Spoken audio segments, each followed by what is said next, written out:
بسم اللہ الرحمن الرحیم وبہ نستعین سبحانک لا علم لنا الا ما علمتنا انک انت العلیم الحکیم الحمدللہ رب العالمین والصلاة والسلام علی سید المرسلین وعلی آلہ وصحبہ اجمعین ومن تبعہم بإحسان الی یوم الدین اعوذ باللہ من الشیطان الرجیم بسم اللہ الرحمن الرحیم شہد اللہ انہ لا الہ الا ہو والملائکۃ واولو العلم قائما بالقسط لا الہ الا هو العزیز الحکیم۔ جمعیت اہل حدیث جہتانہ کے ذمہ داران، بزرگوں، دینی بھائیوں، ایک مسلمان شخص کے لیے سب سے پہلی چیز، بلکہ مسلمان بننے کے لیے جو چیز سب سے ضروری، سب سے اہم اور پہلا قدم ہے، وہ ہے لا الہ الا اللہ کی گواہی دینا۔ لا الہ الا اللہ کا ہم ترجمہ سادہ سا کرتے ہیں کہ کوئی معبود برحق نہیں ہے، لا معبود حق او لا معبود بحق الا اللہ۔ حقیقت میں معبود اللہ کے سوا کوئی ہے ہی نہیں۔ یہ لا الہ الا اللہ ہمارے دین کی اصل، جڑ، بنیاد اور سب سے اہم چیز ہے کائنات کی۔ لہٰذا اللہ رب العالمین نے اس کلمے کی اہمیت، فضیلت، اثرات، نتائج، ثمرات خوب بیان کیے، اور کسی بھی مسلمان بچہ ہو، مرد ہو، عورت ہو، جوان ہو، بوڑھا ہو، اس کے لیے یہ لازم ہے کہ دین کی کوئی دوسری چیز سیکھے نہ سیکھے۔ جو فرائض ہیں اس کا سیکھنا فرض ہے، جو لازمی چیزیں ہیں جن کی ہم کو ضرورت ہے وہ سیکھنا فرض ہے، لیکن ایسی چیز جسے سیکھے بغیر کسی بھی انسان کو چارہ کار نہیں ہے، وہ ہے لا الہ الا اللہ کا کلمہ، اس کا معنی اور مفہوم، اس کی شرائط اور اس کے تقاضے۔ اور کون سی چیزیں ایسی ہیں جن کی وجہ سے لا الہ الا اللہ کی گواہی اور اس کا اقرار ٹوٹ پھوٹ جاتا ہے؟ کیونکہ اس کے معنی بغیر کوئی انسان مسلمان نہیں ہو سکتا، اس کے معنی بغیر کوئی بھی انسان جنت میں داخل نہیں ہو سکتا۔ اس کلمے کا سیکھنا، لہٰذا میں نے جہتانہ کے عصر بعد کے اس درس میں مناسب سمجھا کہ لا الہ الا اللہ کی اہمیت کے پیش نظر، چونکہ ہمیں اسے سیکھنا سکھانا ضروری ہے، اس کو تقریر اور خطاب کی طرح نہ دیکھیں، سیکھنے سکھانے کے درس کی طرح دیکھیں۔ میرے سامنے ایک کتابچہ ہے، شیخ عبدالرزاق بن عبد المحسن البدر، جامعہ اسلامیہ مدینہ کے رہنے والے ہیں، جامعہ اسلامیہ مدینہ منورہ میں عقیدے کے استاذ ہیں۔ ان کی ایک کئی جلدوں پر مشتمل، 3 جلدوں پر مشتمل کتاب ہے فقہ الادعیۃ والاذکار۔ خود انہوں نے ہی بعض لوگوں کے مطالبے پر اس کتاب کا ایک حصہ جو لا الہ الا اللہ سے متعلق تھا، اسے الگ کر کے، اس کی کچھ تلخیص کر کے ایک کتابچے کی شکل دی۔ مجھے بہتر معلوم ہوا کہ جہتانہ کے اپنے بھائیوں کے لیے ہم اس کو بطور درس پیش کریں۔ میں نے اس کتابچے کو دیکھا، انتہائی، جیسا کہ میں نے عرض کیا، جو تقلید کرنے والے لوگ ہیں نا، مقلدین، وہ کہتے ہیں کہ دین کے معاملات کو ہم سمجھ نہیں سکتے، اس لیے ہم دوسرے علماء اور ائمہ کی تقلید کرتے ہیں، لیکن وہ بھی اس بات کو مانتے ہیں کہ توحید اور عقیدے کے معاملے میں تقلید کرنا جائز نہیں ہے۔ اس کا مطلب کیا ہوا کہ توحید اور عقیدے کے معاملے میں ہر مسلمان کو دین کی تعلیم دلائل کے ساتھ سیکھنا ضروری ہے۔ یہ لا الہ الا اللہ ہمیں اور آپ کو، جتنے بھی لوگ ہیں، یاد رکھیے، دماغ میں بٹھا لیجئے، اللہ تبارک و تعالیٰ کے یہاں قیامت کے دن کوئی انسان یہ نہیں کہہ سکے گا، یا اس کو یہ کہنے سے کوئی فائدہ نہیں ہوگا کہ اللہ مجھ کو لا الہ الا اللہ یا توحید معلوم نہیں تھی۔ سورہ اعراف میں ایک آیت ہے، میں ابتدائی دروس میں اس کو بیان کر چکا ہوں کہ اللہ تعالیٰ نے عالم ارواح میں آدم کی پیٹھ سے تمام بنی نوع انسان کو نکالا، روحوں کو، اور سب سے سوال کیا کہ کیا میں تمہارا پروردگار نہیں ہوں؟ سب نے کہا ہاں، کیوں نہیں، ہم اس بات کی گواہی دیتے ہیں۔ اللہ نے اس آیت میں آگے بیان فرمایا کہ ہم نے یہ اس لیے عہد و پیمان لیا تاکہ قیامت کے دن تم میں سے کوئی یہ نہ کہہ سکے کہ انا کنا عن ھذا غافلون، ہم اس سے غافل تھے، ہم کو یہ معلوم نہیں تھا، یا یہ بھی نہ کہہ سکے، آیت میں آگے ہے کہ ہمارے باپ دادا مشرک تھے، انہوں نے شرک کیا، اور ہم باپ دادا کے بعد ان کی ذریت تھے، بیٹا باپ کے طریقے پہ، دین مذہب پہ چلتا ہے، لہذا انہوں نے شرک کیا تو ہم بھی شرک کر رہے ہیں، وہ لا الہ الا اللہ کے خلاف گئے تو ہم نے بھی ان کی پیروی کر لی، یہ بھی تم قیامت کے دن نہیں کہہ سکتے۔ اس آیت سے علماء نے کہا کہ اس سے یہ پتہ چلا کہ لا الہ الا اللہ اور عقیدے کے معاملے میں کوئی انسان لا علمی، غفلت اور تقلید دونوں کا عذر اللہ کے سامنے پیش نہیں کر سکتا۔ قبر کے اندر جب فرشتے سوال کریں گے تمہارا رب کون تھا، کون ہے، تمہارا دین کیا ہے، اور تمہارا رسول محمد صلی اللہ علیہ وسلم کے بارے میں تم کیا کہتے ہو، یہ تینوں عقیدے کے سوال ہے۔ اس کا مطلب ہر انسان سے جب یہ تین سوال ہونا ہی ہے قبر میں، ہر انسان کو یہ تینوں سوال کا جواب دنیا میں سیکھنا لازم ہے۔ تو شیخ عبدالرزاق عبد المحسن نے یہ جو کچھ چیزیں اس میں جمع کی، اس کا عنوان ہی رکھا کتاب کا کلمۃ التوحید لا الہ الا اللہ، فضائلھا و مدلولھا و شرائطھا و نواقضھا۔ چھوٹے سے رسالے میں یہ ساری باتیں سمیٹ دی کہ کلمہ توحید لا الہ الا اللہ، اس کے فضائل، اس کا مدلول یعنی اس کا معنی، اس کی شروط، میں خاص طور سے شروط بیان کروں گا جو آج کے درس میں نہیں آ پائے گی، مختصر سا وقت ہے، ہم آج صرف فضیلت جان سکیں گے۔ اور پھر اس کے نواقض، کون سی چیزیں ایسی ہیں جس کی وجہ سے ایک آدمی لا الہ الا اللہ کہتا ہے اور ان کو کرنے سے، ماننے سے لا الہ الا اللہ بیکار ہو جاتا ہے، ٹوٹ جاتا ہے، اس کا اعتبار اور وزن رہ ہی نہیں جاتا۔ کتنے مسلمان ایسے ہیں جو لا الہ الا اللہ پڑھتے ہیں، ایک طرف اس کا اقرار کرتے ہیں لیکن ایک طرف اس کا معنی مفہوم نہیں سمجھتے اور اس کو توڑ دینے والی چیزوں کو کفر کی اختیار کرتے ہیں، جس سے ان کا لا الہ الا اللہ بیکار ہو جاتا ہے۔ وہ نواقض میں آئے گی بات، آخری میں اگر ہم کو ضرورت محسوس ہوئی تو اس پر بھی گفتگو کریں گے۔ آئیے انہی کے الفاظ میں آپ ایک ایک جملہ غور سے سنیے۔ ہاں، شیخ عبدالرزاق نے بہت مختصر میں لا الہ الا اللہ سے متعلق بڑی عظیم الشان فضیلتیں بیان کی، چنانچہ انہوں نے پہلا عنوان قائم کیا فضائل و کلمۃ التوحید لا الہ الا اللہ، کلمہ توحید لا الہ الا اللہ کے فضائل، اس کی کتنی فضیلت ہے، کیا اعلیٰ مقام ہے، آپ ان کے جملوں سے اور ان کے اس کے حق میں بیان کی گئی دلیلوں سے اندازہ لگا سکتے ہیں۔ کہتے ہیں کہ اس کلمہ جلیلہ، عظیم الشان کلمے کے بہت عظیم فضائل ہیں اور اس کے بڑے اونچے مراتب ہیں اور اس کے بہت زبردست قسم کی خصوصیات اور امتیازات ہیں۔ کسی انسان کے لیے ان تمام کو گننا ممکن نہیں ہے۔ لا الہ الا اللہ کی کتنی فضیلتیں ہیں، کیسی اہمیت کی باتیں ہیں، اس کے کتنے امتیازات ہیں، کوئی ہم اور آپ اور کوئی بڑے سے بڑا عالم ان کو سب کو شمار نہیں کر سکتا، آپ اندازہ لگائیے کہ گن نہیں سکتے ہیں۔ اور یہ جتنے بھی دنیا میں کلمات ہیں، باتیں ہو سکتی ہیں، ان میں سب سے زیادہ افضل، سب سے زیادہ جلیل القدر اور سب سے عظیم الشان کلمہ ہے۔ لا الہ الا اللہ اس کائنات کی سب سے بڑی سچائی ہے، سب سے فضیلت والا کلمہ ہے۔ ہاں، وَلِأَجْلِهَا، اسی کی وجہ سے، اسی لا الہ الا اللہ کے مقصد سے تمام مخلوقات کو پیدا کیا، جن و انس کو جو پیدا کیا گیا اللہ نے اپنی عبادت کے لیے، لا الہ الا اللہ پر قائم رہنے کے لیے، ماننے کے لیے، اور جن و انس کی خدمت کے لیے پوری کائنات بنی۔ تو پوری کائنات کو اسی کلمے کے لیے پیدا کیا گیا، جنت و جہنم کو اسی کلمے کے لیے پیدا کیا گیا، اسی کے ساتھ رسولوں کو بھیجا گیا۔ جتنے بھی رسول آئے سب کی دعوت بنیادی طور سے، مرکزی طور سے لا الہ الا اللہ رہی۔ اگر کسی رسول کی امت نے لا الہ الا اللہ کو قبول نہیں کیا تو رسول نے اگلا سبق نہیں دیا، کیونکہ اسے مانے بغیر اگر کوئی لا الہ الا اللہ کو نہیں مانتا، سمجھتا اور نماز پڑھ رہا ہے تو اس کی نماز کوئی معنی ہی نہیں رکھتی، نماز کی باری ہی نہیں آئے گی، روزے کا نمبر ہی نہیں آئے گا اگر لا الہ الا اللہ بندے نے مانا نہیں ہے۔ دین کی پوری عمارت لا الہ الا اللہ پر کھڑی ہوتی ہے، یعنی ہمارے دین کی سب سے بڑی بنیاد پہیا لا الہ الا اللہ ہے۔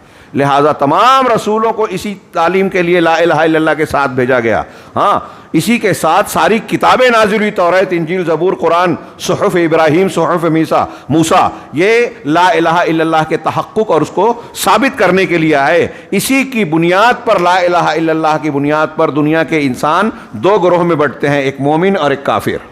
مومنین اور کفار الگ الگ جو ہوتے ہیں وہ لا الہ الا اللہ کے بیس پر ہوتے ہیں۔ جو اسے مانتا ہے مومنین کا گروہ ہے، جو نہیں مانتا وہ کافرین کا گروہ ہے۔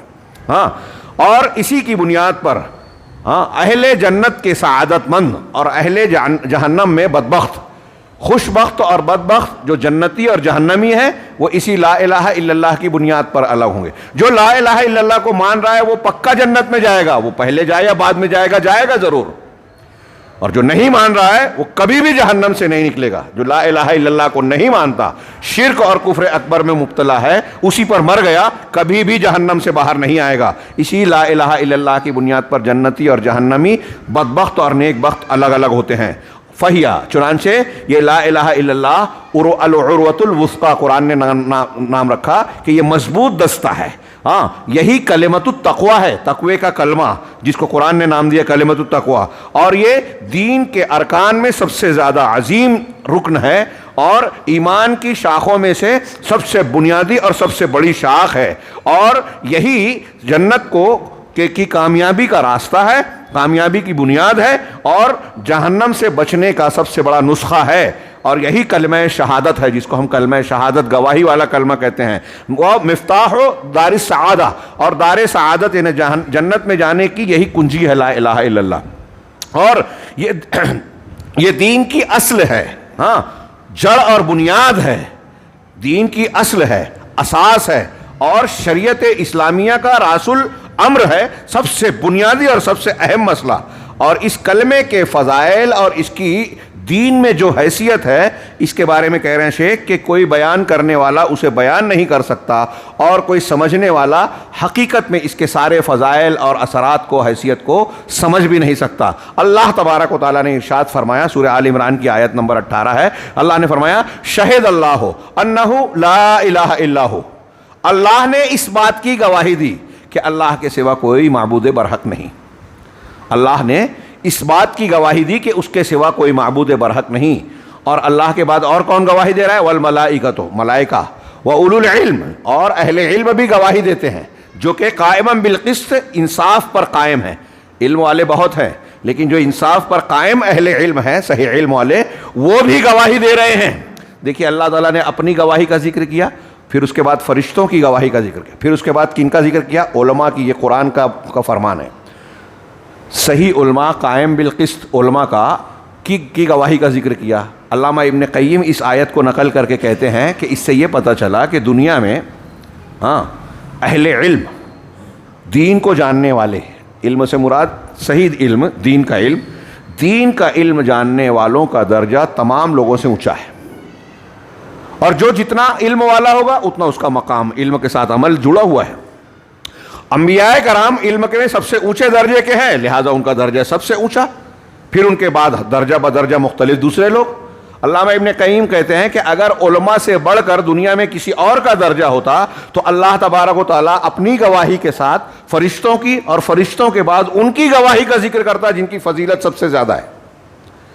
علماء کا ذکر کیا, اس کا مطلب علماء کا مقام دنیا کے لوگوں میں اللہ کے نزدیک سب سے زیادہ ہے. ہمارے نزدیک کچھ بھی ہو, تو اللہ نے گواہی دی, فرشتوں نے گواہی دی, اور انصاف پر قائم علماء نے گواہی دی. کیا گواہی دی؟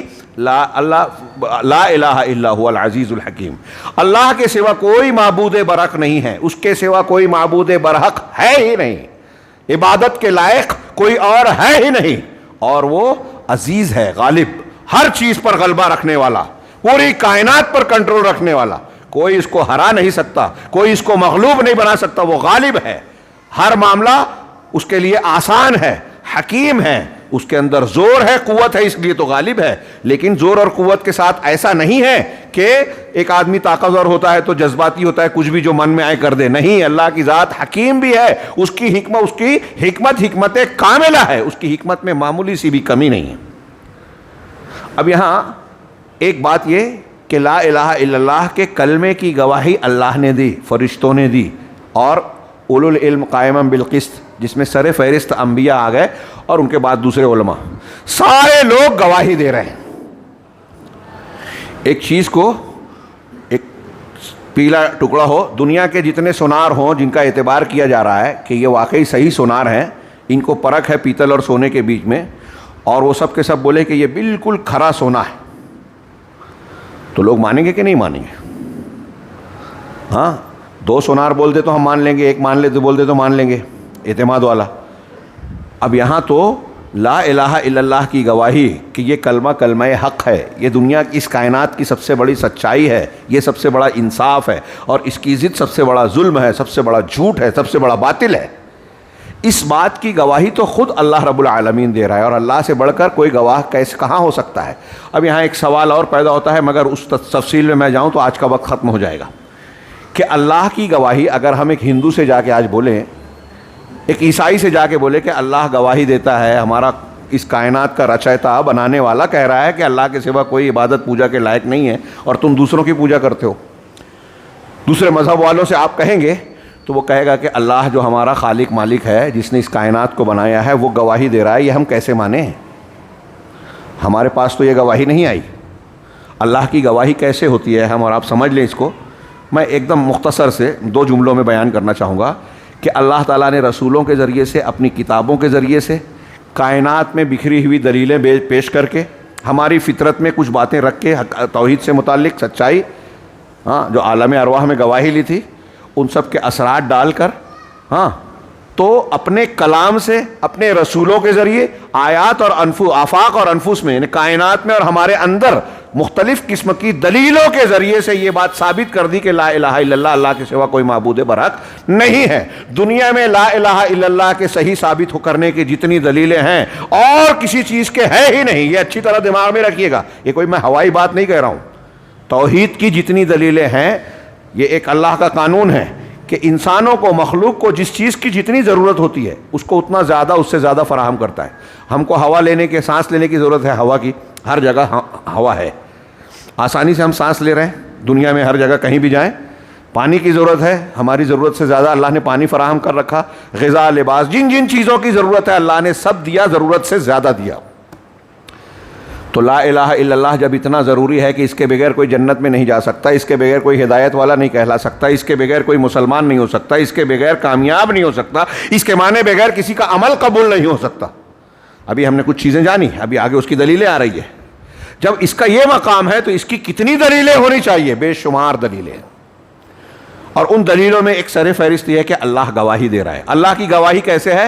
ہم کانوں سے قرآن سن رہے ہیں، یہ اللہ کا کلام گواہی دے رہا ہے۔ اب وہ اللہ کا کلام ہے، ایک ہندو، ایک عیسائی، ایک یہودی، ایک غیر مسلم کو کیسے بتائیں گے کہ قرآن اللہ کا کلام ہے؟ اگر کسی اور کا کلام ہوتا تو اس جیسا کلام بنا کر پیش کرو۔ اللہ تعالیٰ نے نازل ہونے کے دن سے قیامت تک کے لیے یہ چیلنج کیا اور یہ خبر دی کہ کوئی ایسا کلام پیش کر ہی نہیں سکتا، کوئی انسان کیا، سارے انسان کے ساتھ سارے جن بھی مل جائیں ایسا کلام پیش نہیں کر سکتے۔ تو یہ بات ثابت ہے عقلی نقلی ہر قسم کی دلیل کے ساتھ میں کہ یہ کلام اللہ کا کلام ہے، اور وہ کلام گواہی دے رہا ہے کہ اللہ کے سوا کوئی معبود برحق نہیں۔ یہ آسمان زمین گواہی دے رہے ہیں۔ توحید ربوبیت کی جب ہم دلیلیں پڑھیں گے تو اللہ کی گواہیوں کی یہ تفصیل پڑھیں گے کہ کس طریقے سے عقلی دلیلوں سے معلوم پڑتا ہے کہ اس کائنات کے 2 مالک، 2 رب ہو ہی نہیں سکتے، 2 معبود ہو ہی نہیں سکتے۔ اگر ایک سے زیادہ 2 ہوتے تو ساری کائنات تہس نہس ہو جاتی، وجود ہوتا ہی نہیں۔ تو توحید کی بے شمار دلیلیں ہیں، یہ اللہ کی گواہیاں ہیں۔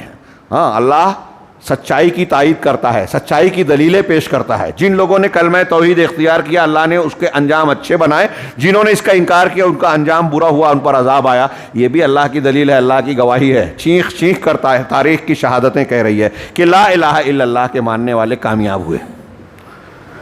تو بہرحال آگے ہم بڑھتے ہیں، کہہ رہے ہیں کہ اور قرآن کریم میں اس کلمہ لا الہ الا اللہ کی فضیلت میں جو باتیں وارد ہوئی ہیں ان میں سے ایک اہم ترین بات یہ بھی ہے کہ اللہ تعالیٰ نے بتایا کہ یہ لا الہ الا اللہ کا کلمہ تمام رسولوں کی دعوت کا خلاصہ ہے، زبدہ، اس کا مغز اور حاصل۔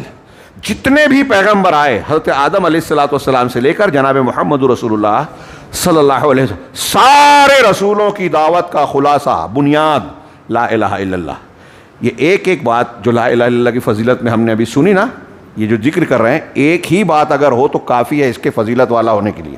تمام رسولوں کی دعوت، ان کی رسالت کا حاصل، خلاصہ، نچوڑ اور ان کی رسالت کا حاصل یہی لا الہ الا اللہ ہے۔ اللہ تعالیٰ کی 2 آیتیں انہوں نے نقل کی۔ ایک پہلی آیت سورہ انبیاء کی، وہ اللہ نے فرمایا وما ارسلنا من قبلک من رسول الا نوحی الیہ انہ لا الہ الا انا فاعبدون، کہ ہم نے کوئی بھی رسول نہیں بھیجا، آپ سے پہلے ہم نے کوئی بھی رسول نہیں بھیجا مگر ہم نے اس کی طرف یہ وحی کی کہ اللہ کے سوا کوئی معبود برحق نہیں ہے، لا الہ الا اللہ کی وحی کی، نہیں ہے کوئی معبود مگر میں، یہاں انا ہے، اللہ کہہ رہا ہے تو الا اللہ کا ہی معنی ہوگا، ہاں کہ میرے سوا کوئی معبود برحق نہیں ہے، فاعبدون، لہذا سب کے سب میری عبادت کرو بس۔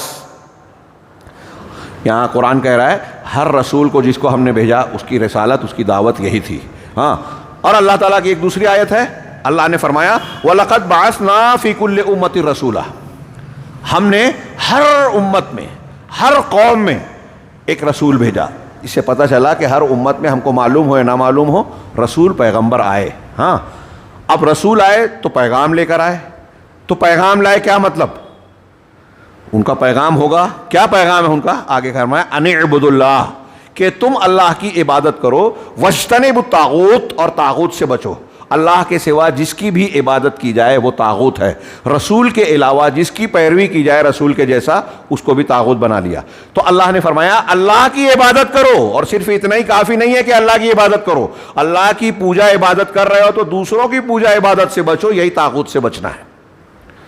جو مقام، جو حق اللہ کا ہے، کسی اور کو کسی بھی پرسنٹ میں، کسی بھی درجے میں نہ دو۔ آگے ہم بڑھتے ہیں، سورہ نحل کے آغاز میں اللہ تبارک و تعالیٰ نے ارشاد فرمایا آیت نمبر 2 میں کہ يُنَزِّلُ الْمَلَائِكَةَ بِالرُّوحِ مِنْ أَمْرِهِ عَلَى مَنْ يَشَاءُ مِنْ عِبَادِهِ، اللہ تبارک و تعالیٰ روح کے ساتھ اپنے حکم سے بھیجتا ہے، ملائکہ کو بھیجتا ہے جس پر، اپنے بندوں میں سے جس پر چاہتا ہے۔ وحی الہی کو یہاں کہہ رہا ہے اللہ تعالیٰ روح۔ قرآن ہمارے لیے روح ہے، اس سے روحانی زندگی، دل کی زندگی ہوتی ہے۔ ہاں، کھانے پینے سے جسم زندہ رہتا ہے، اور ہدایت سے روح زندہ رہتی ہے۔ کھانا پینا نہیں کریں گے تو شریر مر جائے گا۔ روحانی، اپنے آسمانی ہدایت اور وحی الہی کو ہم نے چھوڑ دیا تو ہماری روح مر جائے گی۔ کفار روحانی طور پر مردہ ہیں، ہدایت سے محروم ہیں۔ تو اللہ اپنے بندوں میں سے جس پر چاہتا ہے اپنے حکم سے فرشتوں کے ذریعے روح کے ساتھ ان کو بھیجتا ہے۔ کیا حکم دے کر بھیجتا ہے فرشتوں کو؟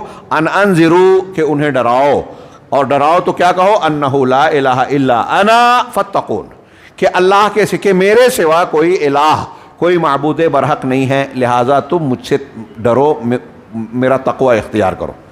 فرشتے اپنے اللہ کے خاص بندوں پر آتے ہیں، اللہ بھیجتا ہے، اور ان کو ڈرانے کا کام کرتے ہیں فرشتے، اور ساتھ ساتھ کیا کہتے ہیں کہ اللہ کے سوا کوئی معبود برحق نہیں، لا الہ الا اللہ کی تعلیم دیتے ہیں۔ اور لا الہ الا اللہ مانا تو کہتے ہیں لہٰذا اللہ سے ہی ڈرو، جب وہی عبادت کے لائق ہے تو ڈرنے کے لائق وہی ہے بس۔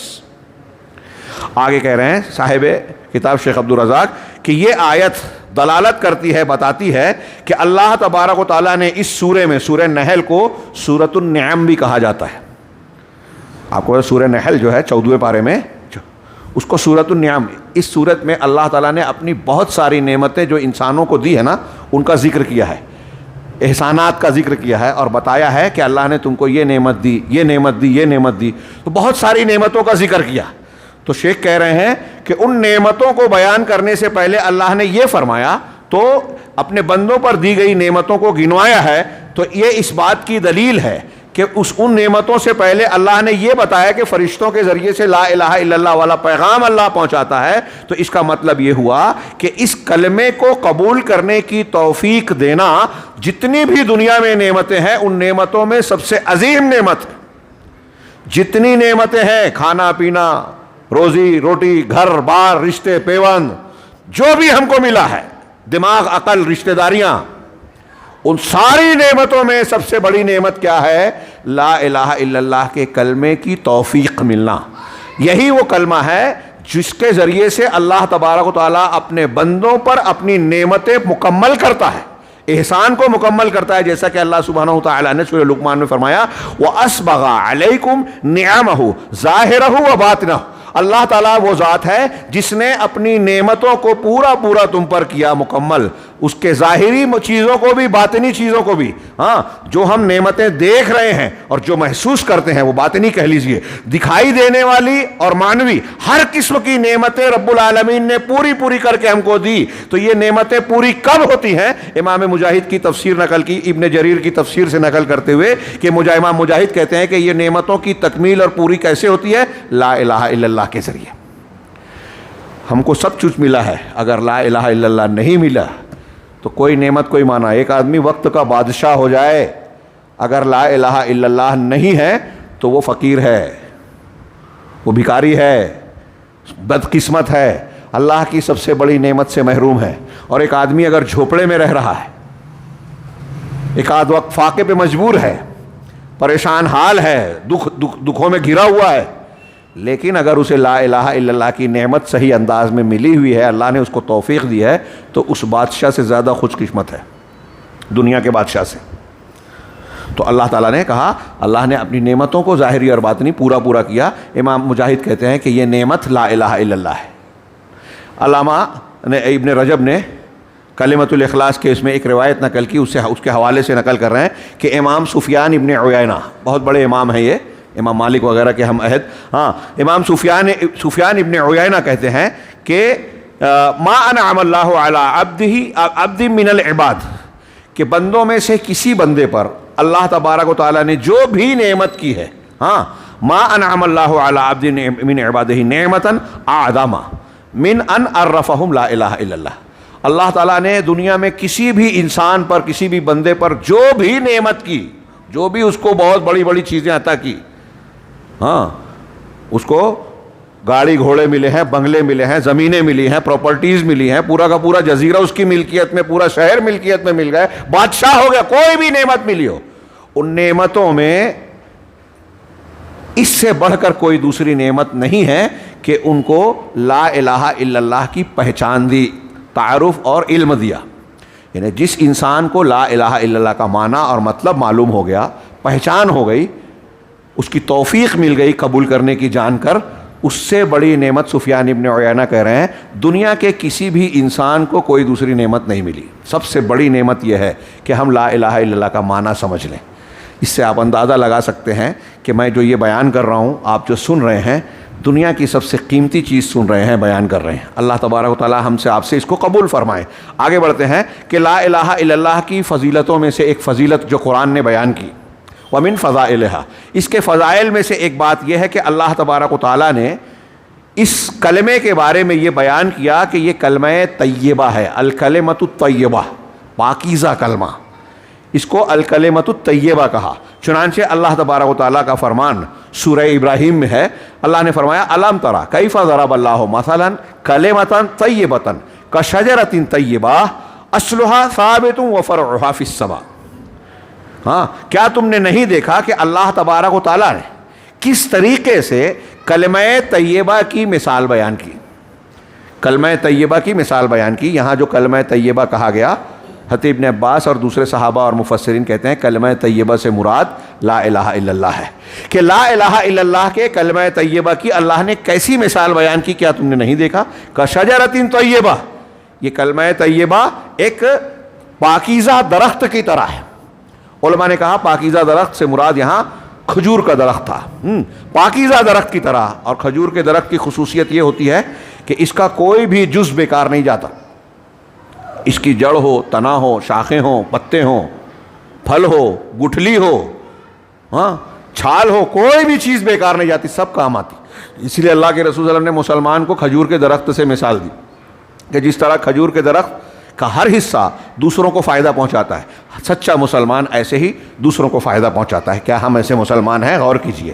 آگے کہا اللہ نے کہ کیا تم نے نہیں دیکھا کہ اللہ تعالیٰ نے کلمہ طیبہ لا الہ الا اللہ کی مثال کیسی بیان کی, شجرہ طیبہ, پاکیزہ درخت سے کے ساتھ اس کی مثال بیان کی. وہ پاکیزہ درخت کیا ہوتا ہے؟ اصلھا ثابت, جس کی جڑ پیوست ہوتی ہے, مضبوط ہوتی ہے, زمین کے اندر اچھی طریقے سے پھیلی ہوئی ہوتی ہے مضبوطی سے. وفرعھا فی السماء, اور اس کی شاخ آسمان میں بلندی کی طرف جاتی ہے. اور پھر کیا ہوتا ہے؟ تؤتی اکلھا کل حین باذن ربھا, اور پھر یہ کلمہ اپنے پروردگار کے حکم سے ہر وقت یہ پھل دیتے رہتی ہے.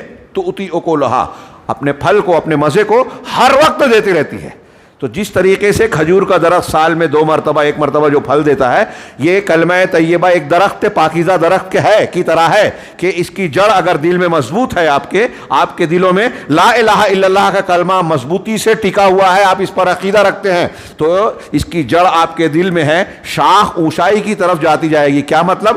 ہر روز آپ کے اندر خوبیاں پیدا ہوگی. لا الہ الا اللہ کی برکت سے آپ اچھے انسان ہوں گے, آپ کے ذریعے سے لوگوں کو فائدہ پہنچے گا. جیسے شجرہ طیبہ کھجور کا درخت تو لوگوں کو بار بار پھل دیتا ہے، ایسے آپ کا کردار، آپ کی شخصیت لوگوں کو فائدہ دے گی اور آپ کے لیے بھی وہ مفید ہوگا۔ تؤتی اکلھا کل حین باذن ربھا، ہر وقت یہ اپنے پروردگار کے حکم سے، یہ کلمہ طیبہ اپنے پروردگار کے حکم سے پھل دیتا ہے۔ وَيَضْرِبُ اللَّهُ الْأَمْثَالَ لِلنَّاسِ لَعَلَّهُمْ يَتَذَكَّرُونَ، اللہ تعالیٰ اس طرح لوگوں کے لیے مثالیں بیان کرتا ہے تاکہ وہ نصیحت حاصل کریں۔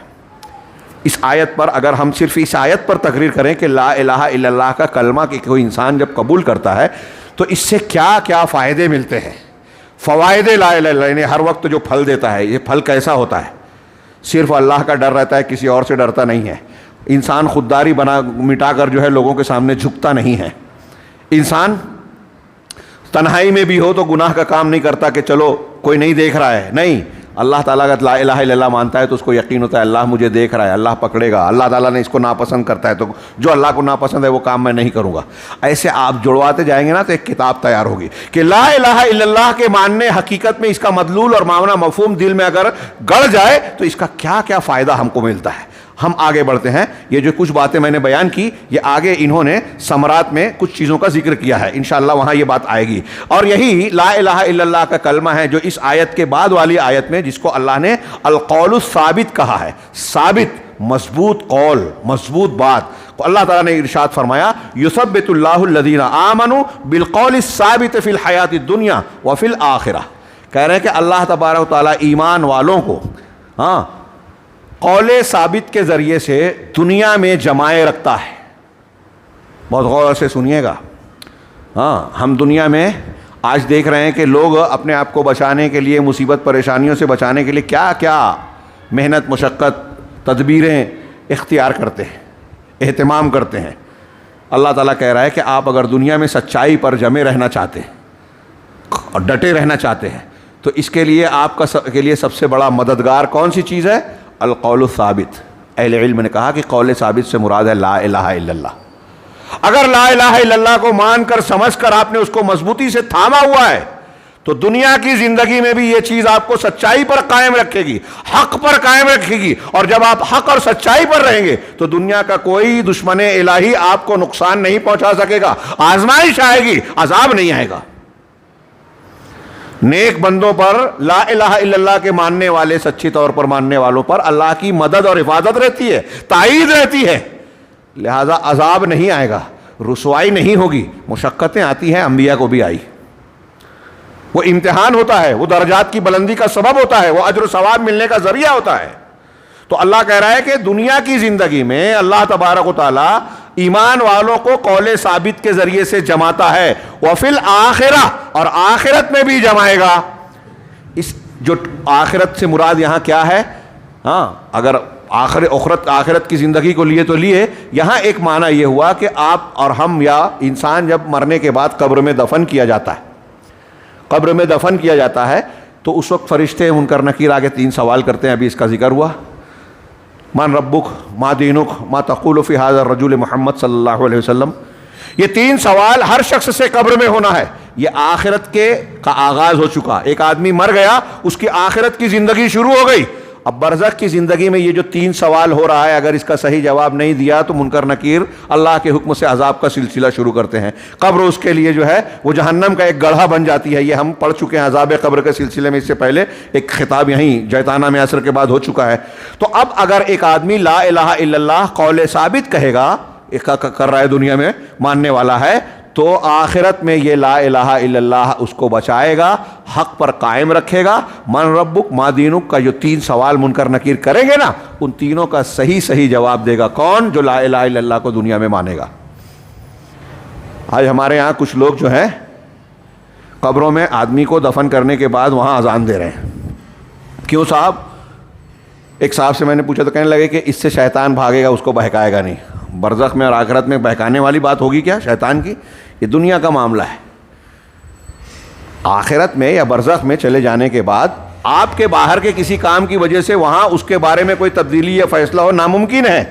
دنیا میں ایک انسان جیسے ایمان اور عمل صالح والا ہوگا، مرنے کے بعد اس کے عمل ویسی ہی توفیق اللہ کی طرف سے ملے گی۔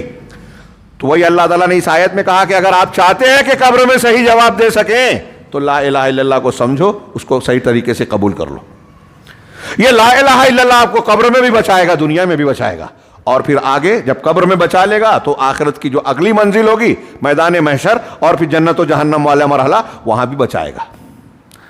تو اللہ تعالیٰ نے کہا کہ دنیا میں اور آخرت میں یہ قول ثابت یعنی لا الہ الا اللہ ایمان والوں کو ثابت قدم رکھتا ہے۔ وَيُذِلُّ اللَّهُ الظَّالِمِينَ، اور اللہ ظالموں کو گمراہ کرتا ہے، ان کو پھسلا دے گا۔ یعنی ظالمین جو لا الہ الا اللہ نہیں مان رہے ہیں، دنیا میں بھی وہ کبھی ادھر کبھی ادھر بن پیندے کے لوٹے، ہاں لا الہ الا اللہ یا عقیدے اور ایمان میں جو صحیح نہیں ہوتا وہ الجھنوں کا شکار ہوتا ہے، وہ بے چین ہوتا ہے، دولت شہرت سب کچھ مل جاتا ہے پھر بھی نیند نہیں آ رہی ہے، پریشان ہے، بے چینی کا شکار ہے، اضطراب ہے۔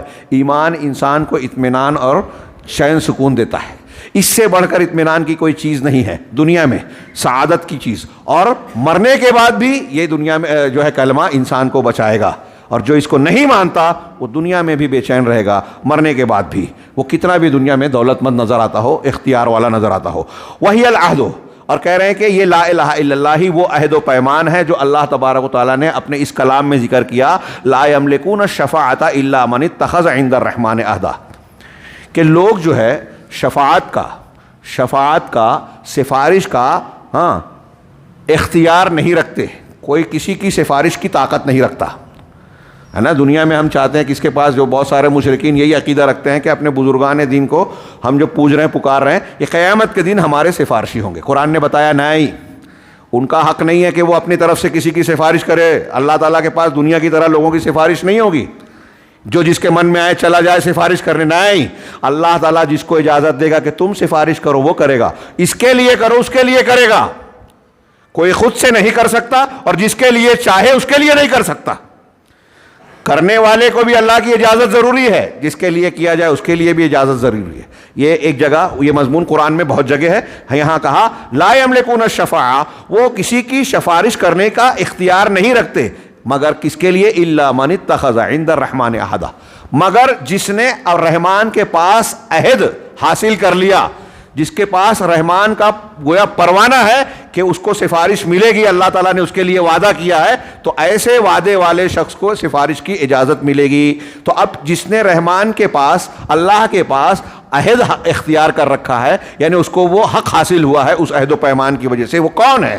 تو کہا روئے عن ابن عباس، حضرت ابن عباس رضی اللہ تعالی عنہ سے مروی ہے کہ وہ کہتے ہیں کہ العہد، کہ جو رحمان کے پاس عہد رکھے سفارش اس کی ہوگی۔ یہ عہد سے مراد کون ہے؟ لا الہ الا اللہ کی گواہی، جس نے لا الہ الا اللہ کی گواہی دی سفارش اسی کو ملے گی۔ ہاں وَيَتَبَرَّأُ إِلَى اللَّهِ مِنَ الْحَوْلِ وَالْقُوَّةِ، اور وہ شخص اللہ کے جناب میں دوسرے کسی بھی انسان کی طاقت و قوت سے براءت کا اظہار کرے گا، یعنی انسان یہ ماننے پر مجبور ہوگا کہ اس کائنات میں اللہ تبارک و تعالیٰ کے علاوہ کسی کی طاقت و قوت نہیں ہے، صرف اللہ کی طاقت ہے، اس کے سوا کوئی معبود نہیں ہے، معبود برحق نہیں ہے۔ وَهِيَ رَأْسُ كُلِّ تَقْوَىٰ، اور یہی ہر تقوی اور ہر بچاؤ کا سب سے بڑی بنیاد ہوگی۔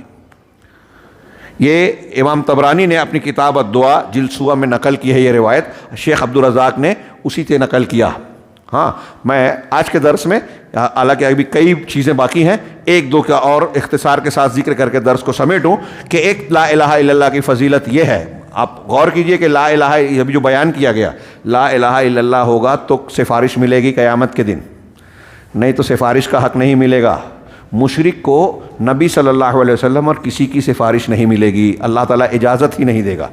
تو شفاعت قیامت کے دن حاصل کرنے کے لیے بھی پہلی شرط ہے کہ آپ لا الہ الا اللہ کے ماننے والے ہوں صحیح معنی میں۔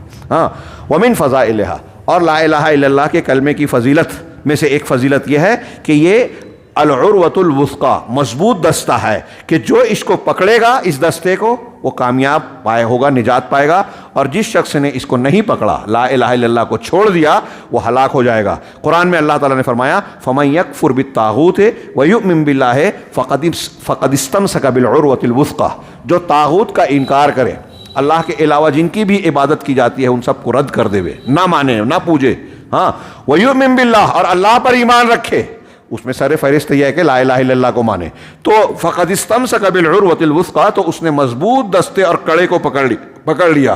یہ سورہ بقرہ میں ہے، اور اللہ نے یہ فرمایا وَمَن يُسْلِمْ وَجْهَهُ إِلَى اللَّهِ، وَهُوَ مُحْسِنٌ فَقَدِ اسْتَمْسَكَ بِالْعُرْوَةِ الْوُثْقَىٰ، جس نے اپنے چہرے کو، اپنی ذات کو اللہ کے حوالے کر دیا، جھکا دیا، اور اس حال میں کہ وہ محسن ہے، یعنی ظاہراً اور باطناً اللہ تعالیٰ کے تابعداری اختیار کر لی، تو اس نے اللہ تبارک و تعالیٰ کا ایک مضبوط دستہ، فقد استمسک بالعروۃ الوثقیٰ، اس نے مضبوط دستہ اور کڑا پکڑ لیا۔ آخری بات آج کے درس میں، حالانکہ بہت کچھ باقی ہے، ہم آئندہ درس کے لیے اس کو ملتوی کر دیں گے، ہاں، کہ اس کے فضائل میں سے لا الہ الا اللہ کی فضیلت میں سے ایک فضیلت یہ ہے کہ اللہ تبارک و تعالیٰ نے وہ کلمہ باقیہ، باقی رہنے والا کلمہ بنایا، جس کو حضرت ابراہیم علیہ السلام نے اختیار کیا تھا، نمونہ پیش کیا تھا، اس کے اوپر اپنا آپ کو پورا اتار کر بتایا، اور اللہ تعالیٰ نے ابراہیم علیہ السلام سے وعدہ کیا تھا کہ تمہارے بعد ہم اس کو باقی رہنے والا دائمی کلمہ بنا دیں گے تاکہ لوگ اس کو اختیار کریں اور اللہ کی طرف پلٹیں۔ چنانچہ اللہ تعالیٰ نے ارشاد فرمایا وَإِذْ قَالَ إِبْرَاهِيمُ لِأَبِيهِ وَقَوْمِهِ إِنَّنِي بَرَاءٌ مِّمَّا تَعْبُدُونَ، جب ابراہیم علیہ السلام نے اپنے باپ اور اپنی قوم سے کہا کہ تم لوگ جن کی عبادت کرتے ہو میں ان سے بری ہوں، إِلَّا الَّذِي فَطَرَنِي، سوائے اس کے جس نے مجھے پیدا کیا۔ ابھی ہم آگے والے درس میں جو شاید کافی آگے آئے، لا الہ الا اللہ کا معنی پڑھیں گے تو اس میں کیا معنی ہے؟ کوئی معبود نہیں، لا الہ، کوئی معبود نہیں، سب کا رد، الا اللہ، سوائے اللہ کے، اللہ کا اس بات۔ یہ دیکھیں حضرت ابراہیم کا یہ جملہ ہے، اس میں بھی وہی معنی ہے، کوئی کہ حضرت ابراہیم نے کیا کہا اپنے باپ سے اور اپنی قوم سے کہ اننی براء مما تعبدون، تم جن کی عبادت پوجا پاٹ کرتے ہو نا، میں ان سے بری ہوں، میں ان کو نہیں مانتا، کوئی معبود نہیں ہے۔ الا الذی فطرنی، سوائے اس کے جس نے مجھے پیدا کیا، صرف اسی کو مانتا ہوں، یعنی اللہ کو۔ فإنہ سیہدین، تو وہ عنقریب مجھے راستہ بتائے گا۔ آگے اللہ نے فرمایا وجعلھا کلمۃ باقیۃ فی عقبہ لعلہم یرجعون، اور اللہ تعالیٰ نے حضرت ابراہیم کی اس بات اور اس موقف کو باقی رہنے والا کلمہ بنا دیا تاکہ لوگ اس کی طرف پلٹیں، لوگ اسے اختیار، یعنی اللہ کے علاوہ جتنے بھی معبود ہیں ان کا رد کرنا اور اللہ کو معبودیت کے اعتبار سے ماننا، یہی بات اور معنی لا الہ الا اللہ میں معلوم ہے۔ آگے انہوں نے بتایا کہ یہی کلمۃ التقویٰ ہے،